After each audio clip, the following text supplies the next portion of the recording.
Hey, welcome to the show, everybody. My name is Mark Farzy. This is the Farzy Show, presented by Steven Singer of Steven Singer Jewelers.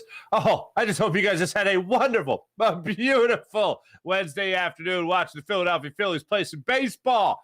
How about that? First 6 innings, not a lot of fun. Rest of the game, this shows some life, including, of course, Trea Turner's game-tying 2-run home run in the bottom of the ninth inning. I'll tell you how I got to experience that, and we'll also talk about how the Phillies ended up winning that game yesterday. We'll talk about some free agents out there. We'll talk about one particular trade, one particular free agent when it comes to potentially helping, and tell me if this just sounds crazy, potentially helping the Philadelphia Eagles wide receiving core. I don't think they need a lot of help. But anyway, there's some hot names out there that a lot of people are discussing. We'll get into that. We'll also get into Nakobe Dean's press conference yesterday. Of all the players that spoke, Jordan Mailata, Devontae Smith, Josh Sweat, and Nakobe Dean, I most wanted to hear from Nakobe Dean because he's the one set to get the biggest promotion this season. And I wanted to know as much as I could. And you guys know we did the Sky Drive episode with him where we drove around courtesy of our wonderful sponsor, Sky Motor Cars, of course. And he talked about a lot of different things. But you know what he didn't talk about? The opportunity to be a starter like he'll have this season. So I want to get as much of a look into his mindset approaching this year. And I want to hear all the confirmation that he is going to be the starter as much as I can possibly hear, because I am looking forward to somebody who was drafted at a high spot for Eagles linebacker. Not drafted at all is a high benchmark for anyone who's playing linebacker for the Eagles, it seems. But yeah, third-round pick, putting that type of investment into a now starting middle linebacker. And if there's anybody that I am most excited to see or most I can't wait to see this season, it's Nakobe Dean. I'm excited, of course, to see Jalen Hurts and see this offensive line cook, and I'm excited to see what Devontae Smith does and DeAndre Swift and all these guys and what they can bring to the table, no question. But the guy that I'm most anticipating is Nakobe Dean, because we have not seen a third-round pick linebacker in quite some time, middle linebacker, playing for the Philadelphia Eagles. We've had 2 undrafted guys in a row in Singleton and Edwards, and now we're going to have an opportunity to see somebody that the Eagles actually looked at and said, oh, this guy can do some damage in the NFL. Let's see what he can do for us. And that's where we're at. So we'll go over to Nakobe Dean's press conference. We'll also hear from Rob Thompson on the win yesterday. We'll cover all things Philadelphia sports as we do each and every day here on the Farzy Show. So yesterday I'm watching this Phillies game unfold in front of our very eyes, and it was like life support. This team needed like a defibrillator. It was an awful game. Trea Turner's swings in his second to last at bat in the game were just dreadful. They might have been the worst successive swings I've ever seen in baseball. Swinging at a ball that bounces in front of you and then swing. And then, by the way, not only bounces in front of you, the catcher can't even get to it, and it bounces off the backstop. Next pitch was in the dirt as well, and he swung at that one too. That's terrible. I think it's booed off the field. But throughout this game, you were just waiting, hoping, begging for some sign of life, and it just wasn't coming. Phillies go down in the first inning of the game. Rivera gets the RBI ground out, so you're down 1-0 already. Ranger Suarez is on the hill. Then you get to the third inning. You get the 2-run double by Rivera. You're down 3-0. And then Evan Longoria steps up, and he hits a changeup that Ranger Suarez, the more appropriate way to say it, other than throw it, is he floated a changeup middle in to Evan Longoria, who said, thank you very much, and belted that baseball off the facing of the second deck in left field. 423 feet to left field. Blasted the baseball. By the time it landed and Evan Longoria rounded the bases, you were down 5-0 in the third inning. And this isn't exactly what you wanted to see. You wanted to see some signs of life before a 10-game road trip started, all against NL East opponents. And mind you, one more time, You will not be facing these opponents as many times as you have in the past. So you have to capitalize even more on the rare times that you play them. So now we're looking at a 5-0 deficit in the third inning, and the Phillies about to embark on this 10-game road trip. So you're staring at brooms right now, and you getting swept out of your own home stadium after winning a series against the Chicago Cubs. You already lose this series against the Diamondbacks. You're trying to salvage one game in this series. So the game rolls on. Jake Kaufman comes into the ball game on in relief for Ranger Suarez. And then in the 6th inning, the Phillies actually, hey, get this, they show some sort of life. How about this? Bryce Harper leads off with a single. Nick Castellanos, unfortunately, flies out to center. Schwarber goes up there, and he lines out to left field. Then Cody Clemens, being the hero that he is, he gets a single. He now got runner at first and second with 2 outs. They take Gallen out of the game.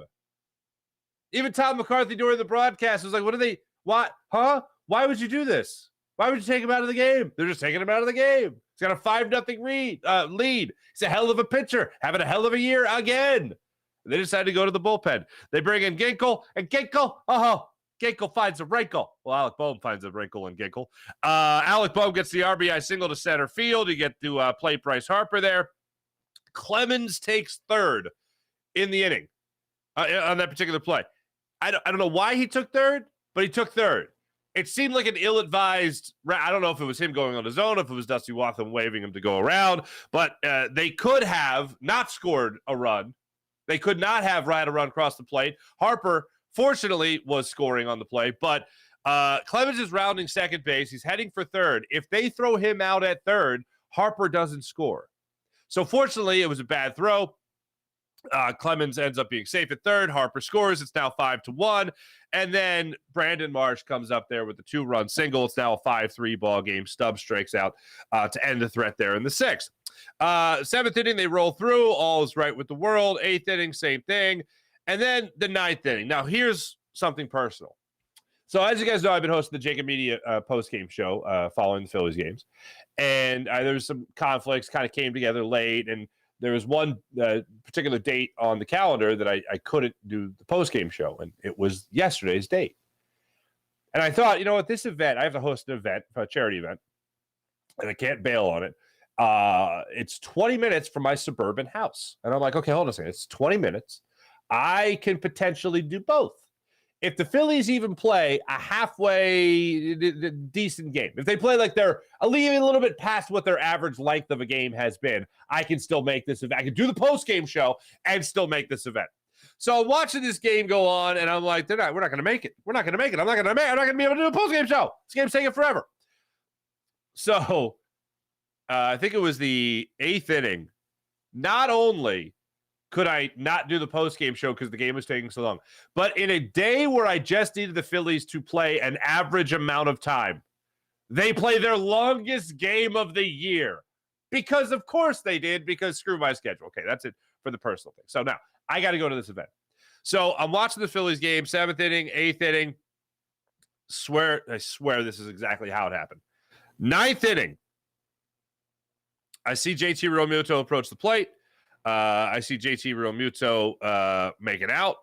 And I go, you know what? All right, you got 2 outs now because Marsh struck out. And then Realmuto pinch hit for Stubbs. And Realmuto grounds out to third. And I'm like, all right, I gotta go. All right. It was the type of situation where I was 20 minutes away and it was like I had to be at the event, I think at 4:45, and it was like 4:25. So I was like, I got to leave now.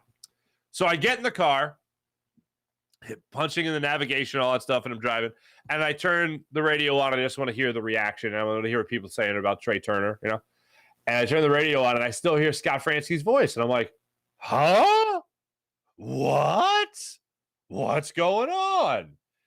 And then it's the Kimbrel thing where in the 10th inning, first off, the Diamondbacks are having an issue with Kimbrel. Kimbrel has an issue with the Diamondbacks. Rob Thompson was having an issue with how they were calling Craig Kimbrel and what they were doing with his wind up and pitching out of the stretch. And I'm like, what the hell is going on? And it's like, and here we go, heading into the now bottom of the 10th inning. And I'm like, bottom of the 10th? What the hell happened? So I get to a red light. very important. I get to a red light, go to my phone, and I'm like, oh my God, Trea Turner. Meanwhile, my mentions are blowing up because after Trea Turner struck out swinging on back-to-back pitches, like just saying they're in the dirt is a nice way to say it. But after Trea Turner struck out on those two pitches, I couldn't help myself. I had to say it. And I don't think I've even said it on this show yet, but I had to say it. Trea Turner at the plate has been giving me Odubel Herrera vibes. That's how bad he's been at the plate, like how lost he has been at the plate. And Odubel Herrera, for the record, let's not forget, swung at a pitch that bounced between his legs. Okay? Odubel Herrera swung at a pitch that bounced between his legs. And Trea Turner's up there at the plate swinging at back-to-back pitches in the dirt. So, yeah, kind of giving me Odubel Herrera vibes at the plate.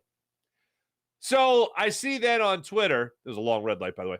I see on Twitter that, what do you think of Odubel? What do you think of Trea Turner now? And I'm like, in fairness. And I waited to respond because, I was in the car. But in fairness, the most Odubel Herrera thing ever is swinging at a pitch between your legs or swinging at a ball in the dirt and then doing something that actually helps the team win. But anyway, Trea Turner goes up there in the bottom of the ninth inning after Bryson Stott gets a walk, 2 outs at this point, and he belts that home run to left field, swinging at the first pitch.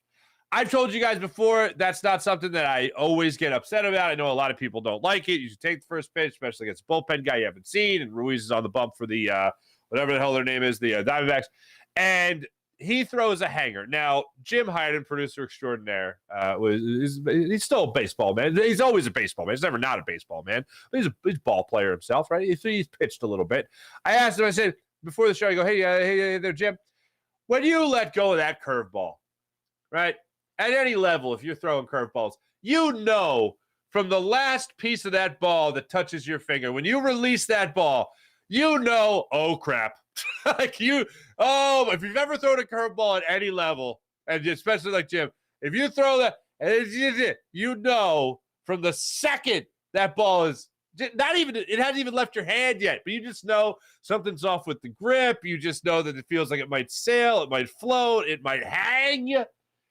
And Ruiz throws this ball, and I'm watching it, and when I watched the replay of it, I went, oh, dear God, softball. It's a softball pitch is what it is. And Trea Turner saw it from jump, and it was coming inside, and he pounced on it. 2-run home run left field.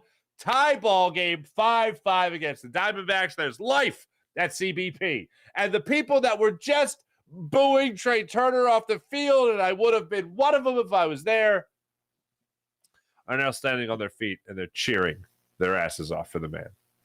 As they say in the movie Gladiator, the mob is fickle, brother. The mob is fickle. And although every boo is justified when it comes to Trea Turner and his previous performance to that at bat, you still want the guy to do well. You're not booing, hoping he continues to suck. That's not how it works. You want him to do better. We're all seeing what's going on. Trea Turner, and I've given him credit for this. He acknowledges that he's not doing well. It's not like, oh yeah, it's just a small thing and I'll be fine. Like, it's not like that. It's like, yeah, I'm terrible right now. I suck at this. It should be better. Yeah. So he belts that home run, and a lot of people are feeling a lot better. After the game, Rob Thompson was talking about it, how this could be his moment of turning things around. And Rob Thompson even said this could be our moment as a team to turn things around and start building momentum, especially going into a road trip like this, 10 games and all that stuff. So seeing that ball fly out of the park was fantastic. And I was thinking, and as I'm sure many of you are thinking still, that this could be the moment. You hope this is the moment that Trea Turner turns it around as a member of the Philadelphia Phillies. And we start seeing that $300 million man. All right, let's hope that that's the case. Then, of course, the game goes on. And you go into that 10th inning. First off, Kimbrel is able to pitch a 1-2-3 top of the 10th inning. And then Ruiz still pitching for Arizona, by the way. They intentionally walk Kyle Schwarber. Now you have 2 runners on, so let's not forget about that. You have a runner at second base already. Then he walks Clemens as well. And then Alec Bohm steps up there and just belts a baseball to right field, just out of the reach of the right fielder. And he is able to get the walk-off win. They dump plenty of water on Alec Bohm to celebrate the 6-5 victory before heading on this road trip. you know, I'd say this a lot, but sports are funny in general. Baseball is a funny game because I feel like baseball, you can have a pitching change and all of a sudden everything's completely different. You know, in football, you can have a turnover and things are different. But even in that, it just doesn't feel like the same as baseball. When you're watching a baseball game and you're seeing a lifeless team like the Phillies looked for the first particularly 5 innings of that baseball game, it's so dull and drab. And then you're also watching the opponent put up 5 runs. You're thinking, oh my God. Like, even if there is a spark like there was for the Phillies in, what did I say, the 5th inning there, when you get a couple of runs, 6th inning there, when you get a couple of runs across the plate, even then, you're like, okay, it's a start, but you still got another 2 runs you got to put on the board there. But then the Gallen goes out, Ginkel goes in, and then all of a sudden there's some life. And you're thinking, okay, you know what? A bloop and a blast. A bloop and a blast. If in baseball, if you could get to the phrase, you know what? A bloop and a blast. You're 2 runs. Then you feel like you're in striking distance. 5-0, not necessarily striking distance. But you get to a 2-run lead or a 2-run deficit, you feel like bloop and a blast. And the next thing you know, a couple of walks, a big hit, you're back in this, baby. So you're watching the game yesterday and you're just, oh God, they're really going to get swept. And now you're going to go on this 10-game road trip. And the next time I'll see this team at home, they could be like totally out of it. And then all of a sudden they have a little rally. Next thing you know, they have the big hit in the 9th inning. And then they get another big hit in the 10th inning. Baseball's a funny game, man. Baseball's a funny game. Here's Rob Thompson, Philly skipper, talking about it after the game about how big this win was. Huge win. I really do. One of the biggest wins we've had in the last couple of years, really. Get down 5 early and, looked like we were kind of dead in the water. And they just kept grinding and kept fighting and got a couple of big hits in, what was it, the 6th or 7th to cut it to 2. And then, Trea gets a big home run and, it's great. It's a great win. I really hope that this is something that turns it around for everybody, not just Trea Turner. But let's acknowledge that Trea Turner is the one that needs the biggest turnaround. I even said yesterday, you're looking at this team right now and all the guys that should be performing better or guys that have been in slumps. JT Realmuto was in a slump. He broke out of it yesterday, 2 days ago now. Brandon Marsh was in a slump. He broke out of it yesterday with shoulder inflammation, which is great that he's fighting his way through that. But guys have been in their slumps. Kyle Schwarber, banger bust type of guy, obviously, at the plate. There have been guys throughout this team that have been frustrating. Nick Castellanos hitting a little bit of a wall as well. You go up and down the lineup and talk about this. Alec Bohm has gone through his struggles, of course. But the guy that was really grinding my gears was Trea Turner. And to see him come up there, I hate to use the word redemption, but that's the best word for it. He gets that redemption by coming up with the big swing. I certainly hope that this turns things around for him. But yeah, there's no better way to describe it as far as I'm concerned and put the thought in people's head than Odubel Herrera vibes at home plate. And then he hits the 2-run homer to tie things up. I've talked about booing our own players before, and I've talked about how it's been justified. I talked about how we booed the Philadelphia Eagles after they won the Super Bowl the night they unfurled the banner at Lincoln Financial Field on national TV. They're getting booed off the field at halftime, and Malcolm Jacobs came out after the game and said, you know what? We deserved it. I'd boo us too. What are we giving them the cheer about? Nothing. I like when the players have our back, and they understand what it is to play in Philadelphia, where you're always going to be playing in front of a very honest fan base. Well, there is no better justification, ladies and gentlemen, for a player being booed. Not that we need justification, but there's no better justification than a player being booed by us than when his own mother boos him. Huh? After the game, now this is my old friend Dave Uram of he's now KYW News Radio. He was standing right there with the KYW News Radio mic flag, and he goes up to Trea Turner after the game, and he's getting this great audio of what Trea Turner was thinking about when he was being booed, if he heard the boos, if Trea Turner, what he was thinking about when he heard the boos, and how his own mother responded via text about his horrific 4th at bat of the ballgame. They don't bother me. My mom prepared me for anything in this game or in this world. So she was tough on me from an early age, and not much phases me. So, Did she ever boo you? She told me today she was booing me. She actually texted me and said, good game except for your fourth at bat. And I said, yeah, not a good one. And she said I was booing you. So, yeah, she's why I'm here. One of the reasons why I'm here. Yeah, and we always, a lot of times we get lost in the idea these guys are athletes. And rightfully so, because that's the role they play in our lives. They're the athletes of the teams that we root for, right? But he's 29 years old, okay? If you're lucky enough and your mom's still around, right? And my mom is, your mom never stops being your mom. And no matter how old you are, mom is usually going to call you on. If your mom's anything like my mom, she's going to call you on your BS, okay? Trea Turner being 29 years old in that little soundbite right there, in that little post-game news conference, you know what he was? He wasn't the Phillies shortstop. He was the 29-year-old son is what he was. And mom's right there, man. And if your mom's honest, if your mom is the one that, yes, of course, will build you up, but also at the same time, just hit you right between the eyes with some truth, then, yeah, I think Trea Turner is very prepared for Philadelphia. Thanks, Mom. Appreciate you.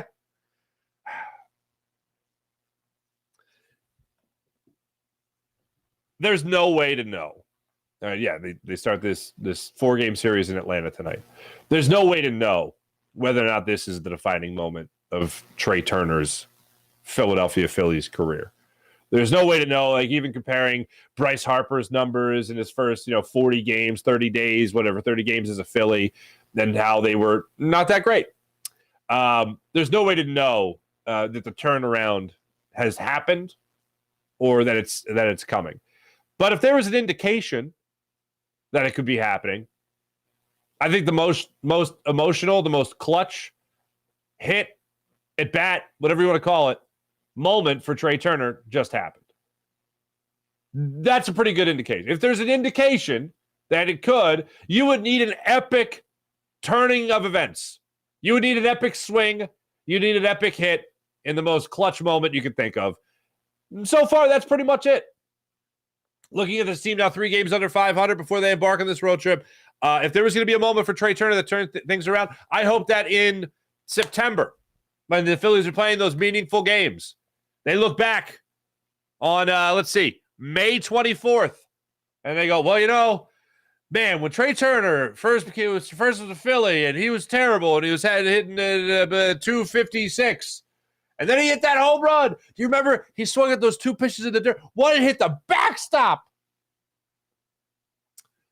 Well, hopefully when we're looking back on it in September, this is one of the games that we'll think about from earlier in the season that helped turn things around for the Phillies season, that helped turn things around for Trea Turner. And Rob Thompson did talk about that as well after the game, saying how, you never know, but this could be it.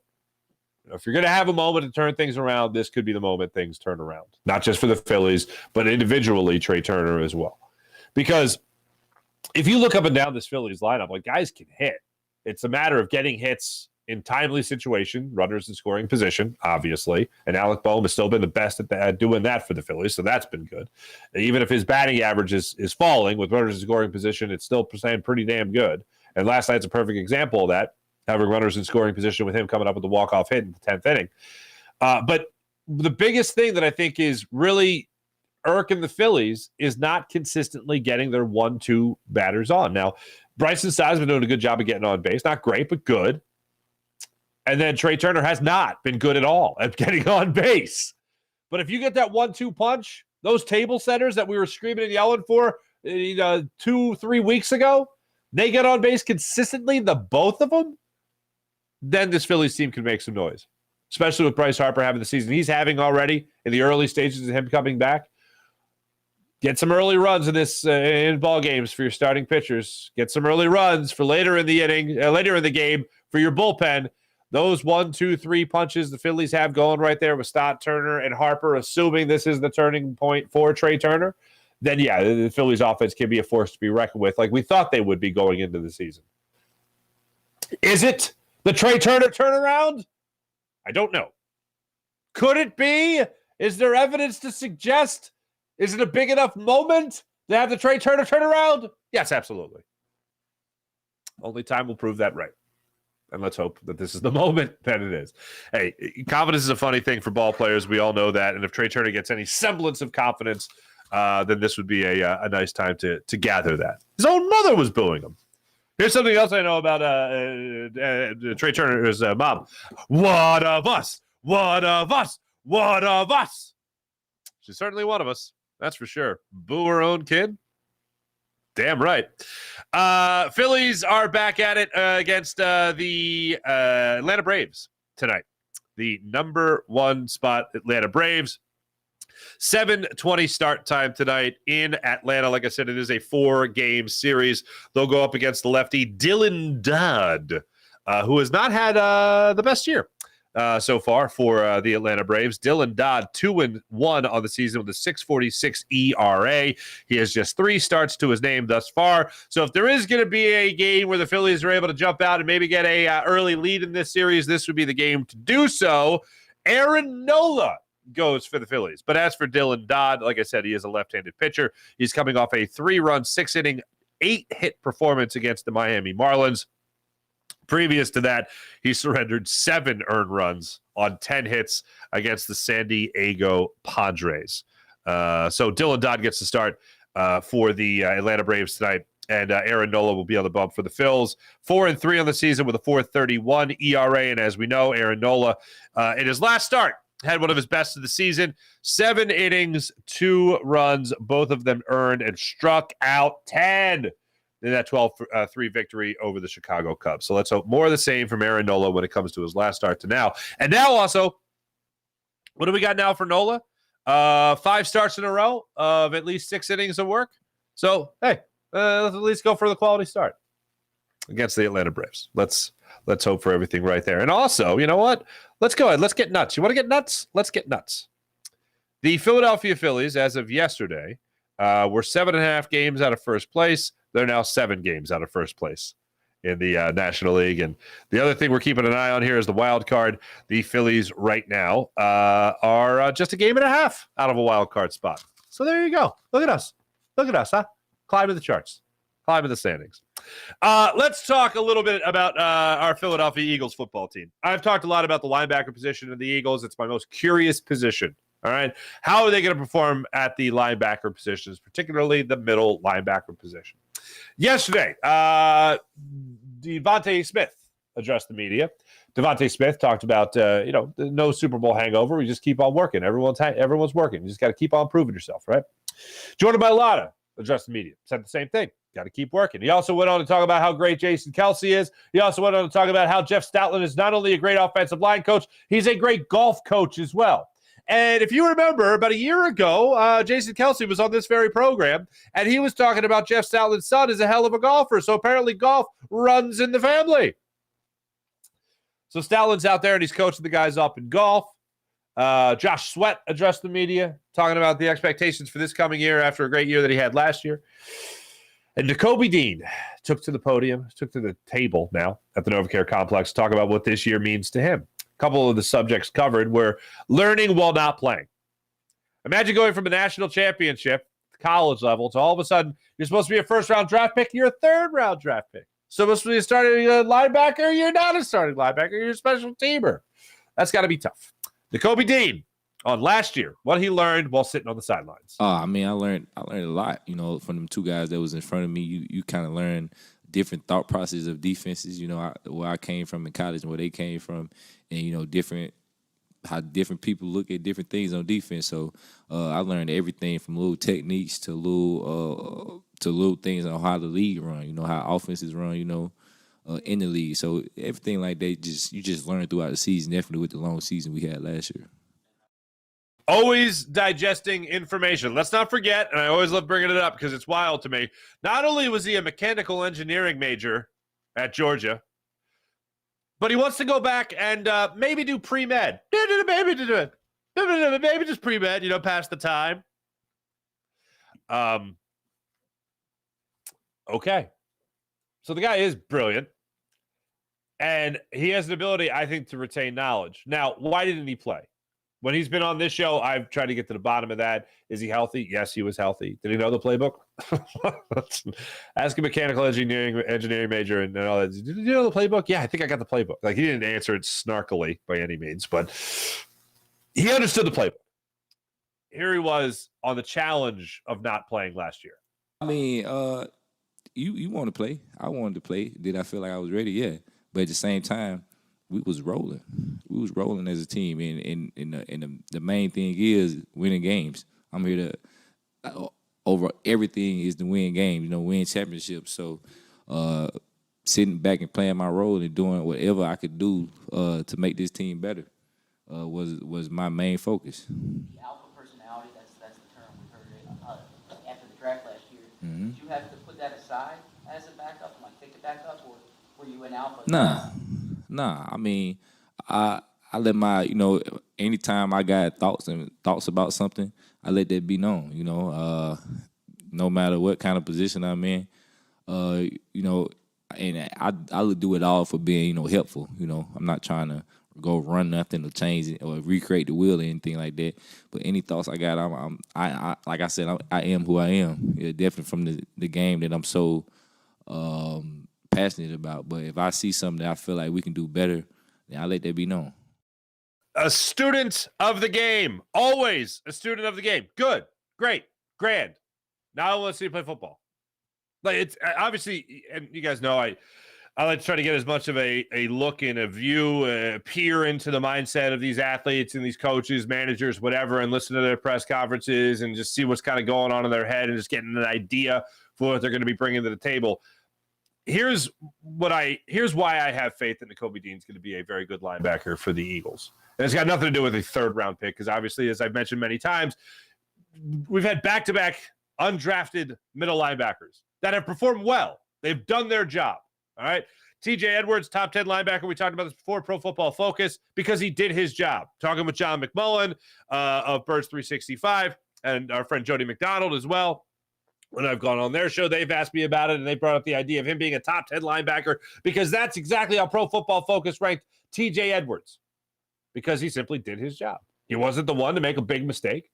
A guy like Alex Singleton, he was the guy that led the team in tackles 2 years in a row. Did you see big splash plays? Did you see big turning point plays, forcing turnovers, big sacks, anything like that? No.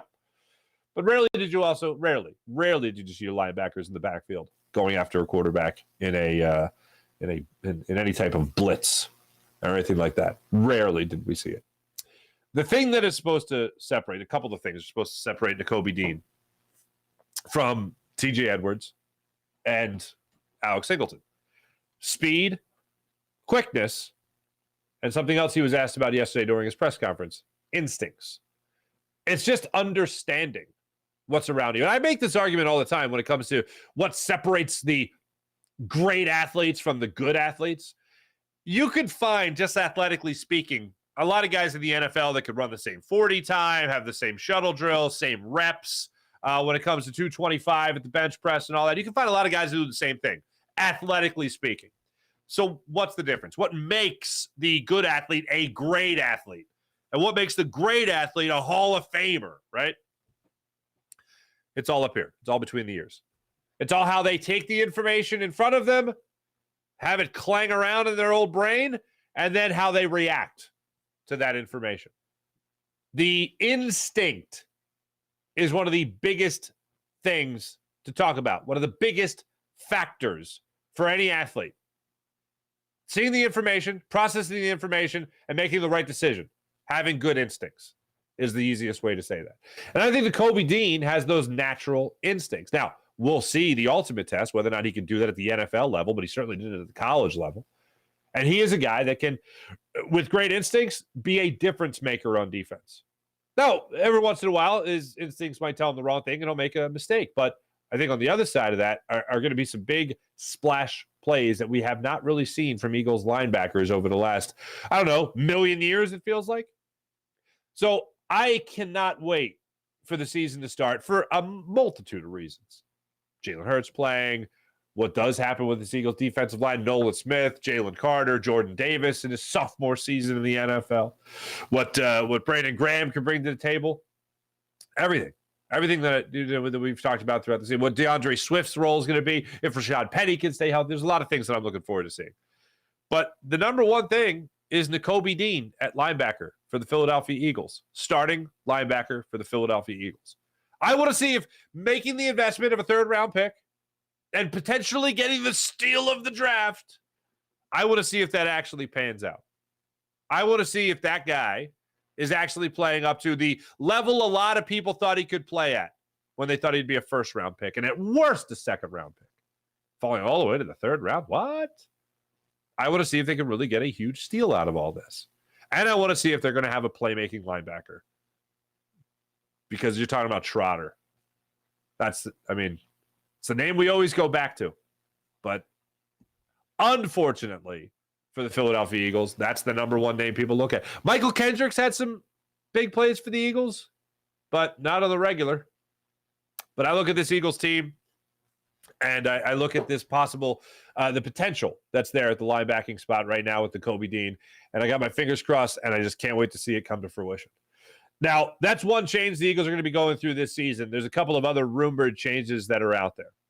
The I Am Athlete, I think is the name of the podcast. Last week, or I should say earlier this week, DeAndre Hopkins, Cardinals wide receiver DeAndre Hopkins, goes on the podcast. And they ask him, hey, what quarterbacks would you love to play for?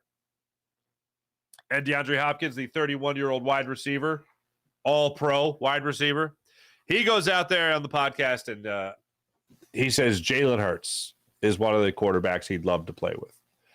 Now, DeAndre Hopkins obviously has ties to Houston. Jalen Hurts obviously has ties to Houston. So I don't know if there's already a relationship there, but let's just say there is not. Okay.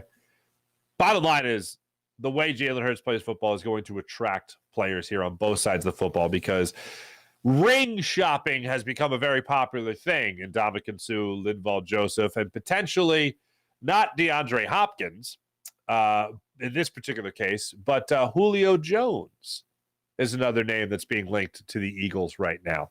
Now, DeAndre Hopkins is an interesting thing because he flat out said he'd love to play with Jalen Hurts. So that got the speculation going. What would it cost? How would you do it? And all that.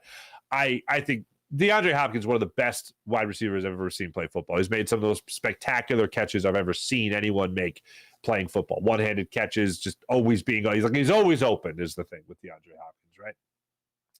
And I know a lot of people are talking about DeAndre Hopkins potentially coming to Philadelphia. Not happening. Would I like it to happen? Yeah, I like it to happen. I think that'd be great. There's another name that's out there that I really don't have interest in. And this would be a kick the tires moment. This would be a, hey, you know what? We need some depth type of moment. And it is the name Julio Jones. Now, USA Today put together this story of the 10 NFL free agent moves that they'd love to see this summer, including Julio Jones to the Philadelphia Eagles. So you scroll on down to the story itself, and here it is. At this point in his career, by the way, Julio Jones is 34 years old. He'd be chasing a Super Bowl ring. Or he's going to retire, according to USA Today. If the Philadelphia Eagles give him a call, he could reunite with former Titans teammate A.J. Brown and give Philadelphia spectacular depth in its receiving group. Jones's health has been a point of concern in recent seasons. I mean, if you do look at last year, he only played in 10 games last year for the Tampa Bay Buccaneers, and in those games, he only started 5 of those, by the way. But he is a far cry from his days in Atlanta, where it would seem like you could always pencil him in for about 5 straight years of 1,000 yards. Now, how about this? USA Today goes on to say, while the Eagles have a very good receiving core, or receiving room, adding Jones is kind of a luxury move for a team like this. It makes to further the elevate its Super Bowl potential. This, for me, is a in case of emergency break glass. Julio Jones is a difference maker for me anymore. And the other thing is, I know when we see names like DeAndre Hopkins, and I'm just saying this, DeAndre Hopkins' talent on the Eagles, yes, please. Everything that would have to go around it, what you'd have to give up and all that stuff, I'm good. So I'm saying no to DeAndre Hopkins. I'm saying no to Julio Jones. Depth for Julio Jones, I don't mind. Yeah, you bring him in, do a little depth, fine. But one of the things I do say is you got to be careful with is who you're bringing in terms of not just personality, because I know that's what everyone will jump to when it comes to whoever is brought in for whatever reason. Will they fit the locker room? I know a lot of people will bring that up. DeAndre Hopkins, I think, will fit the locker room, and he'll be fine as far as getting along with players in the locker room. Same thing with Julio Jones, and the connections already been made with him and A.J. Brown. That's fine. That's great. But the Eagles with A.J. Brown, Devontae Smith, and then the guy's going to be fighting for third receiver reps, whoever that's going to be, whether it's Zacchaeus, whether that's Quez Watkins, whoever it might be. The Eagles are in a situation right now where they do have an embarrassment of riches. You can always get better, no question. But this team is already so close. And I think this team already has so well-defined roles that I think that's one of the reasons that they will, again, have success next year, or this upcoming season, I should say. And I don't want to throw anything in there that could upset the apple cart, because I think the apple cart is going really well. Now, that doesn't mean you play timid. If you have the opportunity, if somehow DeAndre Hopkins becomes available and it's not expensive in terms of assets or whatever, great. But I think that's an illogical thought. I think him saying he wants to play with Jalen Hurts makes everyone go, "Oh God, make it happen!" And I just don't see how it happened. Now, Howie's a wizard, and I've given him all the credit in the world for being great at his job, and everything's great with Howie Roseman. But this just seems ridiculous. Yes, I'd love to see it, but I don't see it happening. Julio Jones is, like I said, is a kick the tire depth type of move, and I wouldn't mind seeing it. Whatever. But I know a lot of people will jump to attitudes of anyone else that's brought in here. I will say this. I don't want to test it. I've talked about culture, and I've highlighted every time the Eagles have talked about culture. Every new Eagle that's come in has talked about how great the culture is. Howie Roseman, Nick Sirianni have talked about the culture here and all that. As great as any culture can be anywhere, I don't want to test it. Oh, our culture's great. We'll bring in this guy. And that's not to say that Julio Jones or DeAndre Hopkins would be threats to that culture. I'm just saying when you hear these names that are out there with potentially being linked to Philadelphia, one thing I do want to be wary of is, as great as the culture is, I don't want to test it. I'm not saying that specifically applies to DeAndre Hopkins. I'm not saying that specifically applies to Julio Jones. All I'm saying is that when these big names do become available down the line, or these big names do become available for whatever reason, I do want to keep the culture that is here intact. And that's just not to say with good personalities.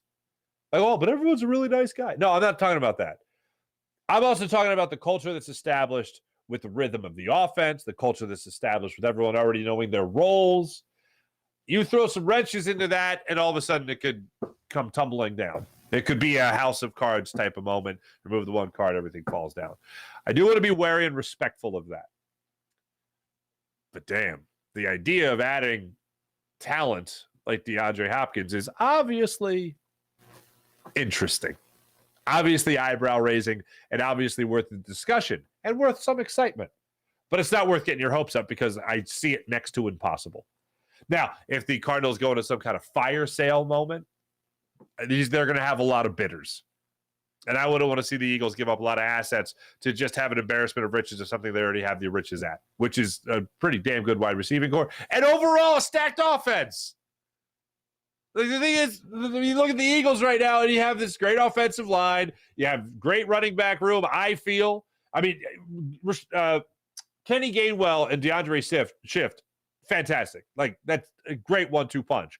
What you get from Rashad Penny with the, yes, as long as he stays healthy, yes. But to start out the season, start out training camp, you're going to have a hell of a running back room. And Boston Scott still there as well. That's great. That's wonderful. Love it. Then to look at this receiving core, and let's not forget Dallas Goedert as a tight end. That's pretty good. It's pretty good. Oh, and an MVP caliber quarterback. Yeah. Your offense is pretty stacked.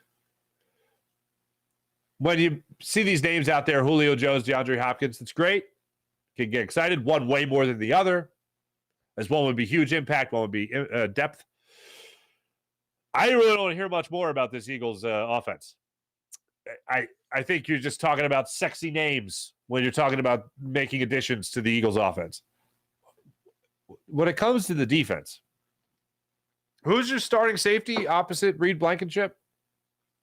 Sidney Brown, I'd love to see a rookie. Love to see a rookie flourish. Edmonds going to come out there and be great? I don't know. Evans, possible? No, maybe not. No. It's a lot of uncomfortable questions still have to be answered. And Javon Hargrave, in his role with the Eagles, was great last year. And just expecting Jalen Carter to go in there and do anything like that is potentially unfair. I think he'll have a very good season, but I'm not expecting double digits in sacks.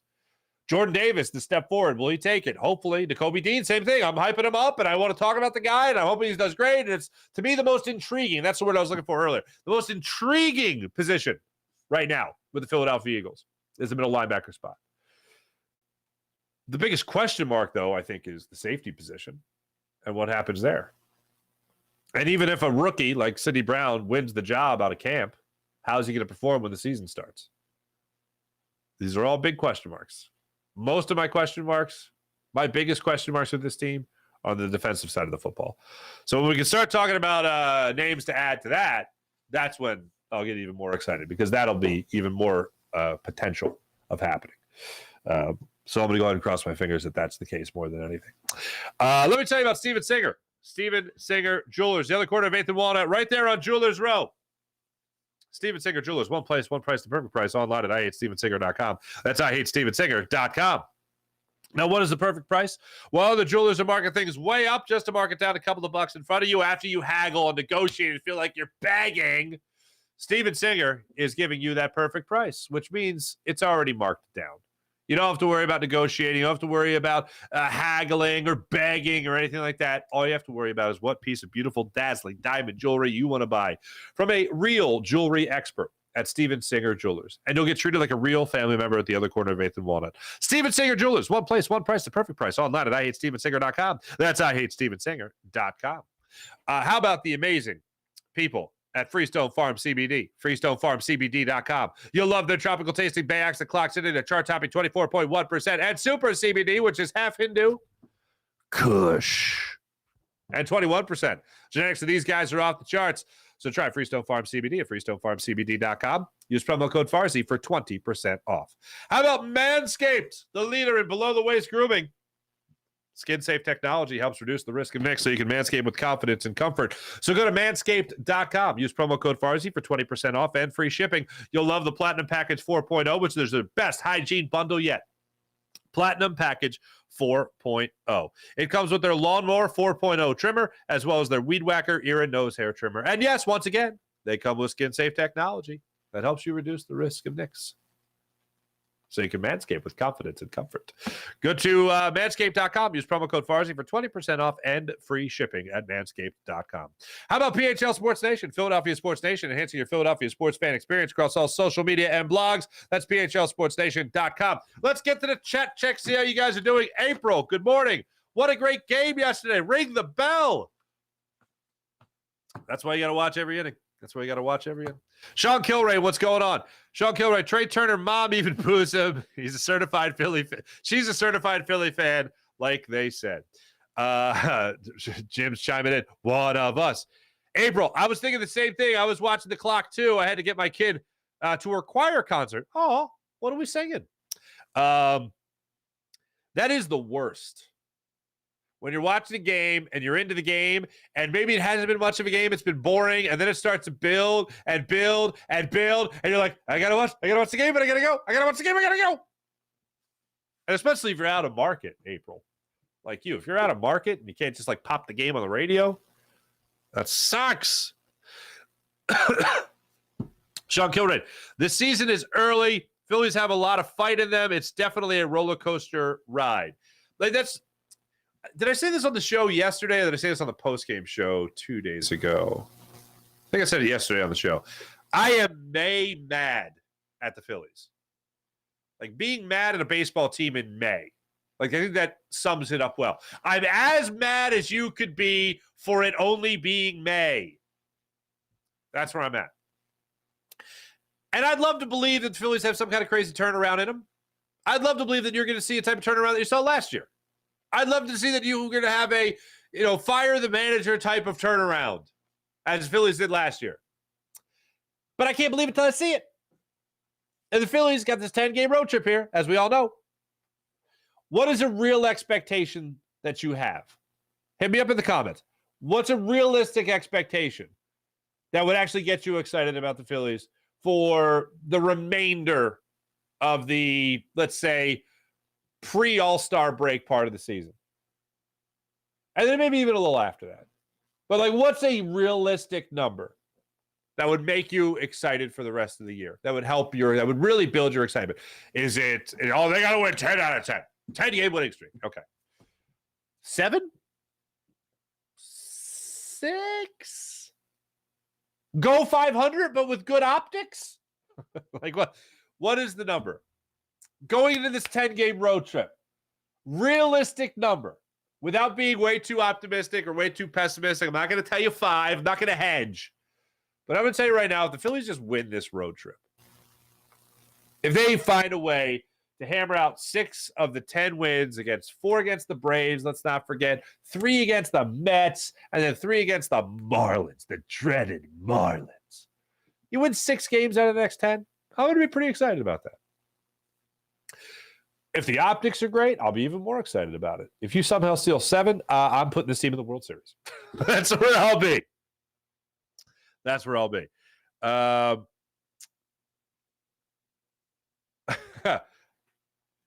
April, that is savage, and I love it. Mama Turner is telling him the truth. Mama Turner, right between the eyes. Mama Turner knows those pitches, man. Griff McGarry, 4 scoreless innings and only 2 walks. Would love Griff to get his shot soon while we wait for Painter. Griff McGarry, PJ, interesting name you bring up. During last year's trade deadline, that's the name. That's one of the names I was looking at. As far as a name I was hoping the Phillies wouldn't part with. Unfortunately, they didn't. Mihai Sanchez, Turner's mom was the real MVP. The 9th inning is Turner time. Must say, I don't ever want to see Junior Valentine behind the plate again. Yes. By the way, very arrogant calls on both sides. Mihai, I'm glad you brought up the name Junior Valentine. Okay, so a couple of things. Tom McCarthy and John Kruk were confused by Junior Valentine in the first 2 innings of the ball game because he wasn't making it known if it was a ball or strike. Now, if it's a ball, I don't need to tell you guys this, but if it's a ball, generally the umpire will just rock back and do nothing. If it's a strike, even the laziest umpire will go, just strike. Okay? I don't need Leslie Nielsen, Enrico Palazzo behind home plate. Yeah! I don't need that. I just need at least like that. It's causing. For the people on the podcast, I am raising one hand up as to mild mannerly indicate a strike. But he wasn't even doing that yesterday. So I'm like, who the hell doesn't do that? How long has Junior Valentine been around? Is this his first game? I know it's not his first game. He's been around a minute. But I'm like, how long has he really been umpiring? Bebo Bop, Google, thank you. 3 years. Really 2 and some change. And you know what he's famous for? If you know it, just shout it right out. Go ahead. You know what he's famous for the most? Remember when Edmundo Sosa was acquired by the Phillies last year and the video of Edmundo Sosa playing for the St. Louis Cardinals became so famous with him hitting an umpire in the head with an errant throw from shortstop? The umpire that he hit in the head with that baseball and knocked to the ground and caused to bleed, that umpire was Junior Valentine. That's the umpire Edmundo Sosa hit with that baseball. Thanks, Google. I had forgotten that tidbit of information, if I ever knew it at all. But yes, his calls were annoying AF yesterday. And the little confrontation that Rob Thompson talked about after the game as well, when it came to Kirk Kimbrell being out there on the mound and what the argument was about, it did seem rather odd. So yeah, I was not a fan of Junior Valentine.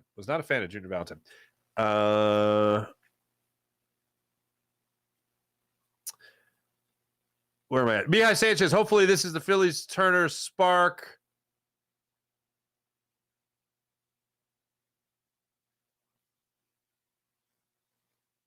Oh, and not Mike. Yeah, Mike Calitri, Phillies bench coach. It's the second time that he's been the coach this season. Second time in the last 8 games, maybe, because Thompson got thrown out in San Francisco as well. So yeah, I don't think it's going to be the turn. I don't think they're firing Topper and bringing in Calitri. Sean Gillespie, good morning. Sean Kilroy, did you see the report? DeAndre Hopkins wants to play with Jalen Hurts. He has him in his ranking. How do you think Howie would pull such a fleece of a trade? Thoughts? So we did talk about this obviously later. Sean Kilrain, in your words, no bueno for Julio Jones. Yeah, you got me. Or no, you don't want Julio Jones either. I'll kick the tires on Julio Jones. But as far as your question of how Howie pulls it off with DeAndre Hopkins, he doesn't. At this point, he's 31 years old, still playing great football. Howie's not making this deal. This ain't happening. Now, I'm the guy that always says don't put anything past Howie. I'm putting this past Howie, at least right now in this offseason. If they're really looking to unload some assets, if the Cardinals are going full fire sale, then I think you're going to have a lot of bidders for DeAndre Hopkins, who still has plenty left in the tank. But I just don't see it happening. He answered an interview question. I would have more cause to believe this if this was something that was a report. The fact that he was doing an interview with a former player, was it Marshall he's doing the interview with? He's answering a fun interview question. Who do you want to play with? Who do you like playing with? Who would you most want to play with? Oh, Jalen Hurts. Yes. Okay. It raises your eyebrows. It's a fun conversation point. But if this is something that not even necessarily Adam Schefter, but Adam Schefter tweeted out, DeAndre Hopkins wants out. Key teams are the Eagles, the Ravens, and the Bengals. I don't know. And Chiefs. Okay. If that was something, the Eagles were on that list, then I'd be like, oh, this is interesting. This is very interesting. But the fact that it's like a fun interview question, I don't think there's a real substance to it. Later, if there's a fire sale, then yeah, they can kick it around. But I don't see it happening. I don't think the Phillies would be willing to pay what the cost is going to be, which is going to be what? A couple of maybe a first-round pick, couple second-round picks. DeAndre Hopkins, if he is traded, could be with the haul that was given to the Houston Texans for him, he might become I don't even know how you would term it, the most expensive wide receiver in the history of the game when it came to draft picks. That'd be pretty bad. Jay Owen. What's up, Jay Owen? I can't wait until they draft Brock Bowers next year. Jay Owen, Kush in the all right. April, they summed up the plate calling when they said in the 9th inning. Well, that was a strike a few innings ago, but it's not now. Very true.